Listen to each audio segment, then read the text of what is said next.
Bonjour à tous.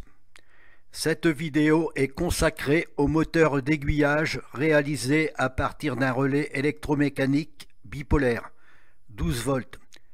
C'est un moteur d'aiguillage que j'avais réalisé il y a très longtemps et qui est toujours installé sur mon réseau ferroviaire. Il est situé dans un tunnel. Et plus tard, en complément, j'avais aussi réalisé un panneau pour visualiser le sens de direction de l'aiguillage en me servant des broches du relais. Le panneau pour visualiser la direction de l'aiguillage est fixé sur une cloison. C'est un boîtier issu d'un DVD. Dans le boîtier du DVD, j'ai installé une carte en plastique noir montée de 2 rubans de LED. Et pour commencer, passons à la fabrication du moteur d'aiguillage à partir d'un relais électromécanique. Ce système de montage permet d'utiliser la palette mobile du relais pour faire bouger la tringlerie d'un aiguillage. Voici un aperçu de la palette mobile avec un écart de battement de 1,5 à 2 mm environ selon le type de relais. Pour fabriquer un moteur d'aiguillage à partir d'un relais, la procédure est simple. Il suffit d'enfoncer une tige métallique dans le plastique fixé sur la palette mobile. La tige métallique sert de tringle pour faire bouger les lames d'aiguillage. C'est la tige qui actionne la tringlerie de l'aiguillage par le mouvement de la palette métallique attirée par l'électroaimant du relais mis sous tension. Le battement ou le mouvement de la tige doit être environ 4 à 5 fois supérieur à celui de la palette mobile du relais. Plus la tige est longue, plus son battement est important.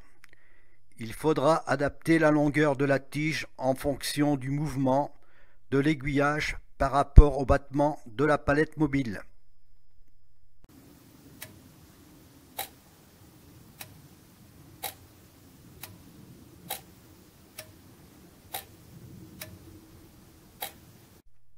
Fonction du relais en moteur d'aiguillage. J'ai utilisé un interrupteur à verrouillage marche-arrêt. La bobine du relais est hors tension. La voie A est ouverte.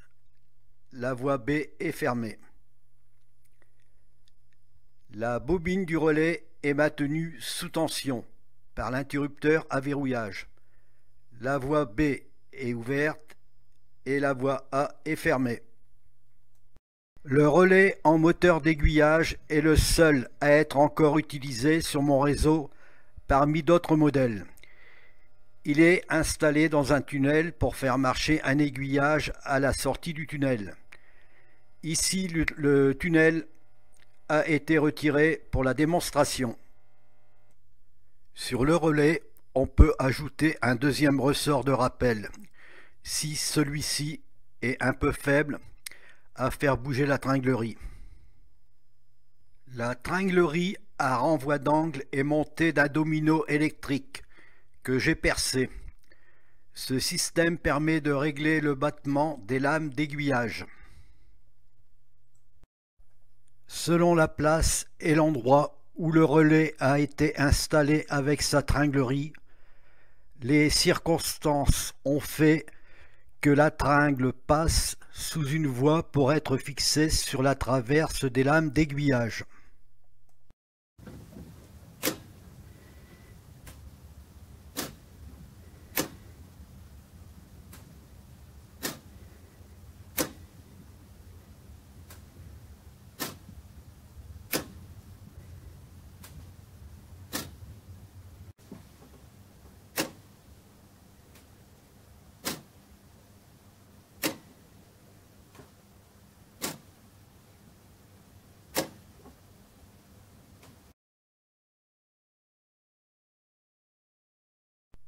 Passons à la réalisation du panneau pour visualiser le sens de direction de l'aiguillage. Le panneau est fixé sur une cloison.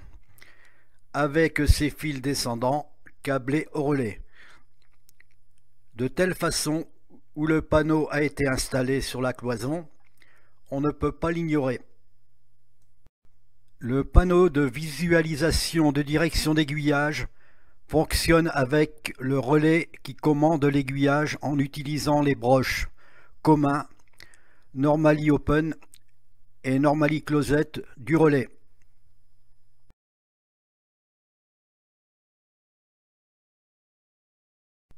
Le panneau est issu d'un boîtier pour DVD dans lequel j'ai installé 2 rubans de LED collés et câblés sur une carte en plastique noir.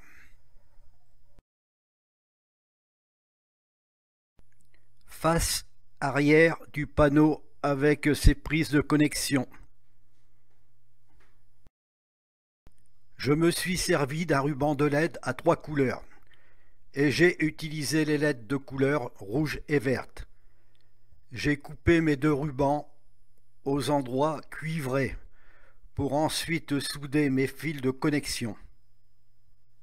Remarque, si la tension d'alimentation électrique est supérieure à celle du ruban LED, une résistance chute de tension est nécessaire. Schéma de câblage partant du relais allant vers le panneau pour visualiser le sens de direction de l'aiguillage, éclairé par les rubans LED.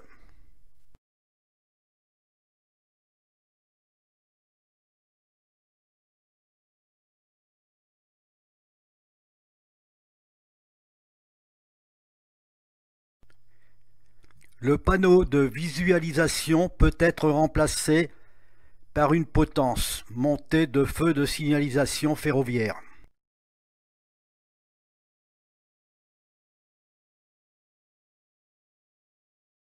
Fonction du système sur le réseau.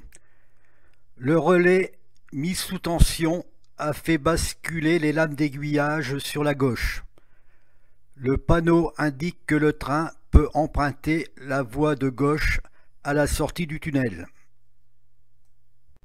Le relais est mis hors tension. Les lames d'aiguillage ont repris leur position en ligne droite. Le panneau indique que le train peut emprunter la voie droite à la sortie du tunnel.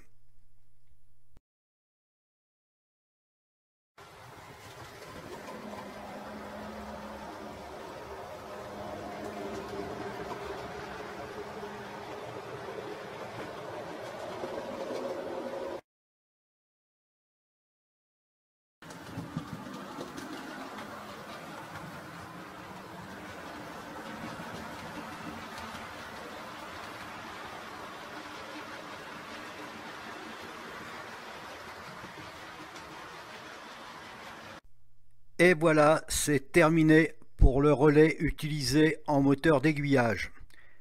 Merci à tous d'avoir visionné ma vidéo.